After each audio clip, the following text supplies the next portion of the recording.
Good morning. आज का हमारा जो टॉपिक है वो है साइलॉप्सिडा।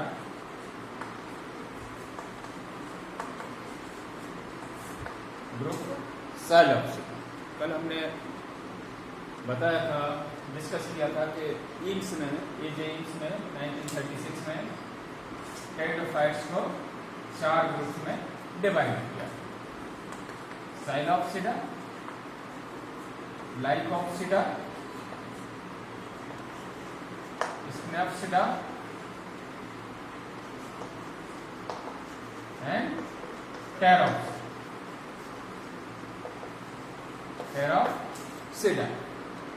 अब हम इन सभी के जो सामान्य लक्षण है जो अपने सिलेबस में है, थर्ड पेपर टेरिडोफाइट्स एंड पेरियोबोटमी जो अपना थर्ड पेपर है, उसमें इन चारों ग्रुप्स के सामान्य लक्षण का दिए गए हैं सिलेबस में, सबको डिस्कस करना है। तो नंबर 1 जो अपना है ग्रुप साइलॉप्सिडा। तो जनरल कैरेक्टर्स ऑफ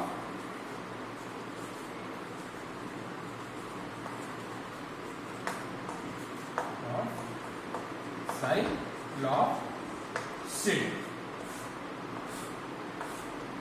तो साइलॉप्सिडा जो ग्रुप है उसमें जनरली प्रिमिटिव प्लांट्स हैं या सबसे पहले विकसित होने वाले या लोअर टेरिडोफाइट्स आते हैं, और इस ग्रुप को 2 ऑर्डर में डिवाइड किया था। नंबर 1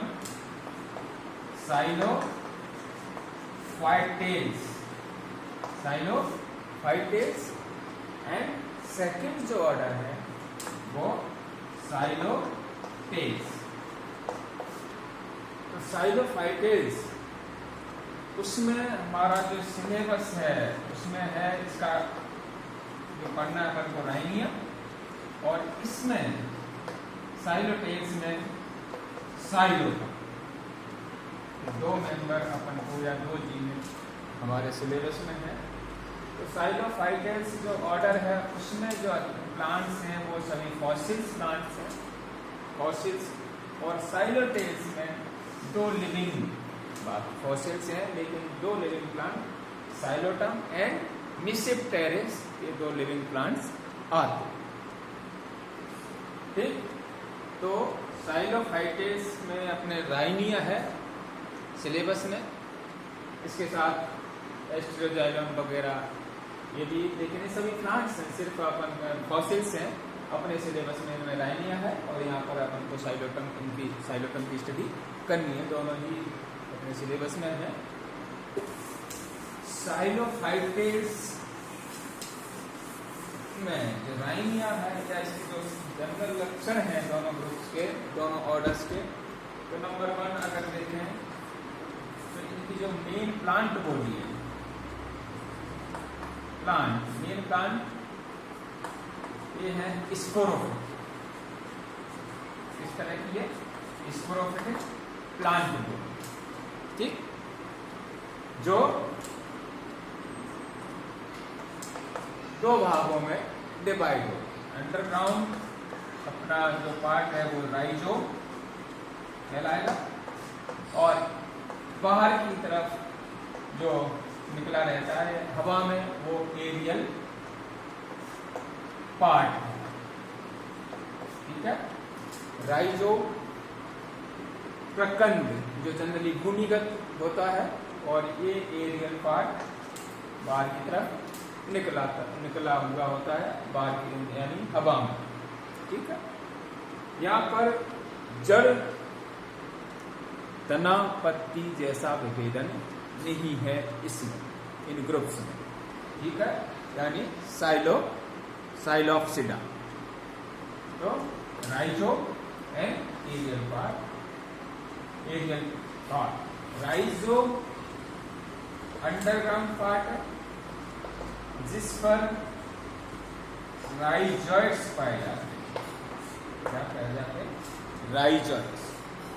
और ये राइजॉइड्स यूनिसेलुलर होंगे, जो जनरली यहाँ पर अटेशन या फिक्सेशन या करें एक जगह स्थिर रखने का काम करेंगे और नेक्स्ट इनका काम है एब्जॉर्प्शन, अवशोषण और फिक्सेशन।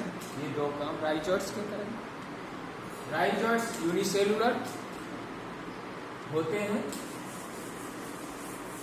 और ये राइजोइड्स एक ना होकर के और इस तरह से underground rhizome, aerial part, dichotomously branch, stem और ये इस तरह की संरचना। तो राइजोम टफ्स में पाए जाते हैं, अंतराल जैसे यहाँ ये बीच में अंतराल, और इस तरह से ये ग्रुप्स में पाए जाएंगे, गुच्छों में पाए जाएंगे, टफ्स में पाए जाएंगे। राइजोम, राइजोइड्स और एरियल स्टेम। स्टेम, एरियल जो स्टेम होता है वो डाइकोटोमसली ब्रांच्ड होता है। राइनिया अगर आप देखें तो वहां पर लीफ वगैरह उनका बिल्कुल अभाव होगा, लेकिन एस्ट्रोजाइलोन वगैरह, साइलोटम वगैरह, मिसेप्टेरिस, वहां पर लीव्स पाई जाती हैं। कहीं पर ये स्केल के रूप में, कहीं कहीं पर ये छोटी छोटी लीव्स इस तरह से स्पाइरली अरेंज होती है, या फिर इनको एरियल ब्रांचेस भी कहते हैं। और जो जनरली वेजिटेटिव प्रोपेगेशन वगैरह उसके काम में ठीक है।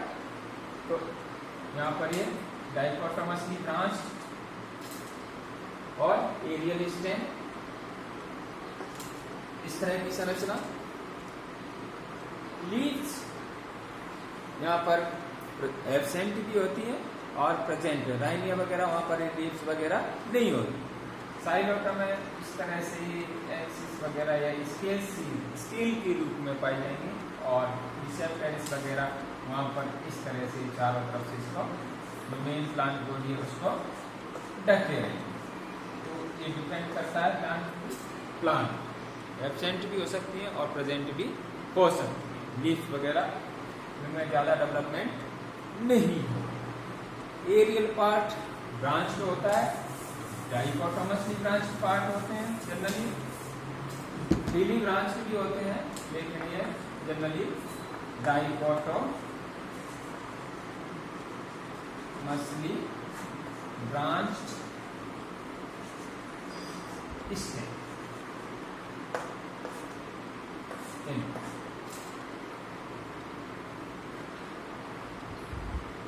रूट्स वगैरह एब्सेंट। अब डाइकोटोमसली ब्रांच है, तो जैसा अपन ने देखा राइनिया वगैरह, वहां की जो इसका टॉप है या फैक्स है ब्रांच का, वहां पर डेवलपमेंट होता है स्पोरेंजिया।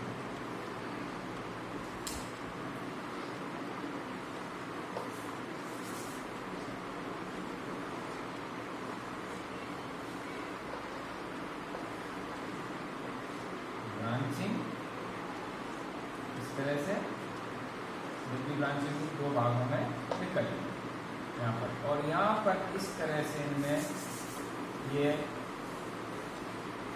स्पोरेंजिया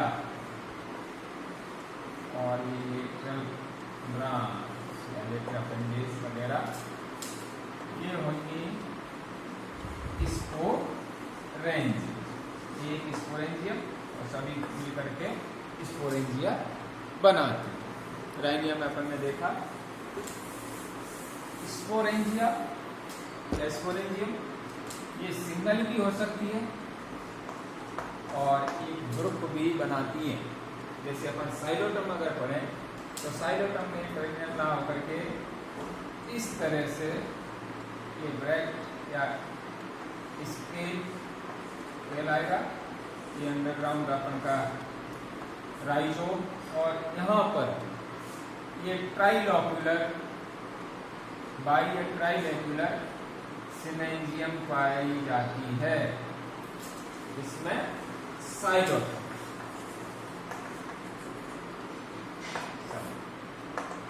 यहाँ पर ये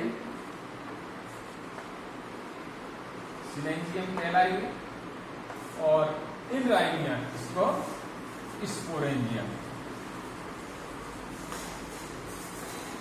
स्पोरेंजिया सभी लिखकर, और सिंजिनेंजियम में आया स्पोरेंजियम। ये यहाँ पर अपेक्स पे है और यहाँ पर ये लेटरल साइड में लगी हुई होती है। इन सिनेंजियम की जो लेयर होती है, वाल होती है, आवृत्ति होती है, वो मल्टी लेयर्ड होती है। इस तरह से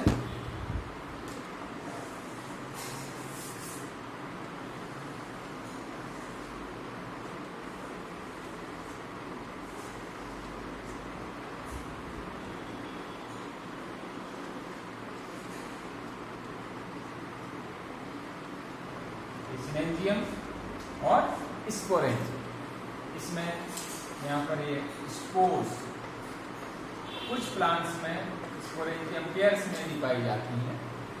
तो एक सिंगल स्पोरेंजिया और यहाँ पर ये सिनेंजियम, ट्राइलोक्यूलर। इनमें डेवलपमेंट होगा स्पोर्स का, क्योंकि मुख्य जो प्लांट्स बॉडी होती है वो स्पोरोफिटिक है, स्पोरोफिटिक के ऊपर ये स्पोरेंजिया सिनेंजियम का डेवलपमेंट हुआ। इनमें स्पोर मदर सेल्स वगैरह और वहाँ पर मियोसिस होकर के ये अपन के स्पोर्स बन गए। क्या बन जाते हैं? स्पोर्स बने थे। यहाँ पर ये क्योंकि साइलोटम में स्पोर्स, और ये फॉसिल है तो यहाँ पर ये इस तरह के स्पोर्स पाए गए थे, पाए जाते थे। स्पोर्स जो हैं या बीजाणु जो हैं वो सभी होमोस्पोरस,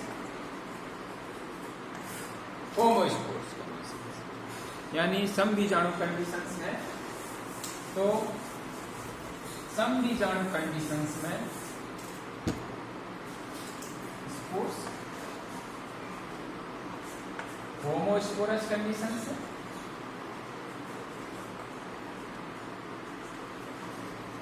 अब इनका जर्मिनेशन होगा, तो जैसा हमने जब सामान्य लक्षण पढ़ रहे थे तो इनमें जो जर्मिनेशन होगा वो एक्सोस्पोरिक होगा,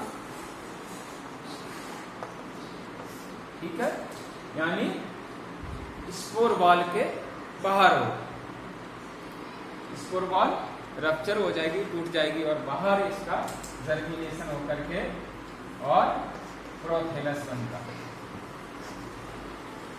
क्या होगा? प्रोथेलस। तो होमोस्पोरस है, प्रोथेलस किस तरह का होगा? मोनोशियस होगा, मोनो सिंगल प्रकार का, जिसमें दोनों ही रिप्रोडक्टिव या मेल और फीमेल रिप्रोडक्टिव ऑर्गन का डेवलपमेंट होता है मोनोशियस कंडेंसेल्स में, उभयलिंगी है। प्रोथेलस, इसी प्रोथेलस में एंथ्रीडियम बनेगी और आर्चिगोनियम का भी डेवलपमेंट यहाँ पर होता है। जो थैलस है वो साइलोफाइटेज, उनमें ये नहीं खोजा गया था, लेकिन साइलो टेल्स के जो प्लांट्स हैं उनमें प्रोथेलस प्रेजेंट, यानी साइलोटम वगैरह और राइनिया वगैरह वहाँ पर ये नहीं मिला है या अभी तक नहीं खोजा जा चुका। तो गैमेटोफाइट कंडीशंस वर्क नहीं, तो साइलोफाइटेल्स का गैमेटोफाइट है, ठीक है, या ऐसे कहो कि अपना साइलोटम। प्रोथेलस या गैमेटोफाइट होता है वो यहाँ पर सेप्रोफाइट, इस तरह का सेप्रोफाइटिक, ठीक है, प्रतोपजीवी, जहाँ पर माइकोराइजा वगैरह इसमें प्रेजेंट होंगे और उनकी सहायता से ये भोजन एब्जॉर्ब या फूड वगैरह न्यूट्रिशन एब्जॉर्ब करेगा। यहाँ पर एंथ्रीडियम बनी, आर्चिगोनिया बनी, एंथ्रीजॉइड्स में एंथ्रीडियम में एंथ्रीजॉइड्स, और इसमें जो खास विशेषता है, जो एंथ्रीजॉइड्स हैं वो मल्टी सीडेटेड, मल्टी फ्लैजिलेटेड प्रकार के एंथ्रोजोइड्स का निर्माण होता है। मल्टीफ्लैजिलेटेड एंथ्रोजोइड्स आर्चिगोनियम में एग सेल और फर्टिलाइजेशन हो जाएगा और जाइगोट वगैरह या जाइगोट का निर्माण और एम्ब्रियो और उसके बाद पुनः स्पोरोफाइट बन जाए।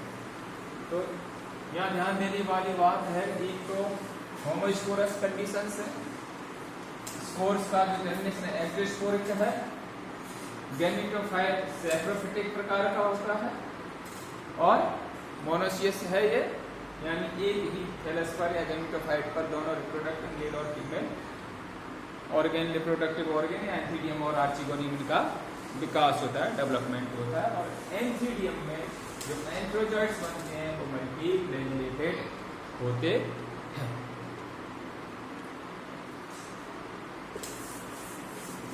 नेक्स्ट, अगर स्टील की बात करें, स्टील किस तरह की है, तो यहाँ पर जो स्टील होती है वो सबसे प्रिमिटिव टाइप की प्रोटो स्टील पाई जाती है। प्रोटो स्टील जिसमें सेंट्रल जो सिलेंडर होगा वो जाइलम, बिल्कुल इस तरह से सेंटर में ये अपना जाइलम है और जाइलम चारों तरफ से इस तरह से ये फ्लोएम और फ्लोएम के चारों तरफ पेरिसाइकिल और पेरिसाइकिल के बाद एंडोडर्मिस और एंडोडर्मिस से आगे कॉर्टेक्स, ये वाला पोर्शन कॉर्टेक्स और कॉर्टेक्स के बाद एपिडर्मिस और क्यूटिकल। ठीक है, तो इस तरह का एक सॉलिड प्रोटोस्टील पाया जाता है। यहाँ पर ये जाइलम हो गया, ये फ्लोएम, पेरिसाइकिल, एंडोडर्मिस और एंडोडर्मिस के बाद ये कॉर्टेक्स, एपिडर्मिस और अगर प्रेजेंट है तो क्यूटिकल। इस तरह का यहाँ पर स्टील पाया जाता है। जैसे हमने अगर अपन स्टील इनको सेक्शन काटे हैं इसमें, तो राइनिया में जो कॉर्टेक्स होगा वो दो भागों में डिवाइड होगा और ये जो अपनी एपिडर्मिस है या बाहर वाली लेयर है वो रेगुलर ना होकर के वहाँ पर इस तरह से स्टोमेटा वगैरह प्रेजेंट होंगे, क्योंकि यहाँ पर लीफ नहीं होती तो जो फोटोसिंथेसिस का काम करेगा वो भी स्टेम के द्वारा होता है राइनिया में। ठीक है, तो ये जो स्टील है वो प्रोटो स्टील या सॉलिड स्टील पाई जाती है। सेंटर में जाइलम वगैरह और उसके चारों तरफ फ्लोएम और पूरा एक लेयर पाई जाती है। तो प्रोटो स्टील टाइप का यहाँ पर ये स्टीलस सिस्टम पाया जाएगा। गैमेटोफिटिक सैप्रोफाइट प्रकार का होगा, ब्रांच होता है, सिलिंड्रिकल होगा और ज़्यादा डेवलप नहीं होकर के कम डेवलप होगा और उस पर एंथीडिया एंड आर्चिगोनियन का डेवलपमेंट होता है। तो इस तरह से जो मुख्य लक्षण हैं साइलोफाइटेस के, साइलोटेस के या ग्रुप हैं साइलोप्सिडा, तो प्रिमिटिव प्लांट्स हैं ये। सैप्रोफिटिक प्लांट बॉडी मेनली जड़, तना, पत्ती इस तरह का विभेदन नहीं होता, जड़ें सामान्यतः एब्सेंट होती हैं, उनकी जगह राइजोइड्स होंगे, राइजोइड्स यूनिसेलुलर वगैरह होंगे। और जो ग्रुप्स में पाए जाते हैं, टफ्स में पाए जाते हैं, एब्जॉर्प्शन का काम करते हैं ये। पत्तियाँ प्रेजेंट भी होंगी, नहीं भी हो सकती है, डिपेंड करेगा प्लांट्स पर। कुछ जैसे मिसेप्टर इसमें प्रेजेंट होंगी, साइलोटम में स्केल्स के रूप में होती है और राइनिया में एब्सेंट होती है और लेटरल साइड में ब्रांचेस वगैरह पाई जाती है। स्पोरेंजिया बनती है रिप्रोडक्शन के लिए, सिनेंजियम और सिंगल भी हो सकती है और ग्रुप्स में हो सकती है, सिलेंजियम कहलाएगी। वहाँ पर होमोस्पोरस हैं, एक ही तरह के स्पोर्स बनती है इनमें। स्पोर्स का जो जर्मिनेशन है एक्सोस्पोरिक प्रकार का है, उससे मोनेसिस टाइप का गैमेटोफाइट बनता है। गैमेटोफाइट में एंथीडियम आर्चिगोनिया बनती है, एंथ्रोजोइट्स मल्टीसिलेटेड होते हैं, मल्टीफ्लैजिलेटेड होते हैं। और स्टील होती है, वो प्रोटो स्टील टाइप की होती है। तो ये इस तरह से प्रिमिटिव टाइप का एक सबसे आदिम प्रकार का एक ग्रुप है प्लांट्स का, क्योंकि 4 मीन्स में इन्होंने 4 ग्रुप में 5। नेक्स्ट अगर अपन जो करेंगे लाइकोप्सिडा कल जो अपनी क्लास है उसमें अपन डिस्कस करेंगे लाइकोप्सिडा। ठीक, थैंक यू।